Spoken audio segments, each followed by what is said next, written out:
So hey everyone, welcome back to another quick and very interesting tutorial. Where in this quick tutorial I'm going to show you how you can solve the issue if the Windows home screen will appear to be flickering for you. Now in order to fix that, just simply open the task manager for you. You can easily open the task manager just by going to the start menu and here search for task manager.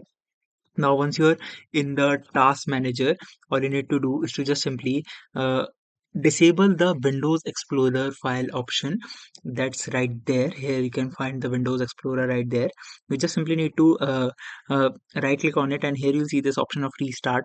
Just simply press on restart and you'll notice your display will flicker for once, and all of the process will restart and it will stop flickering now again.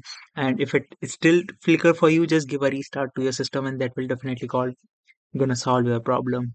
Alright, so that's it for this tutorial. I hope this video will be helpful for you. Make sure to hit the like button and subscribe button for more such helpful and interesting tutorials.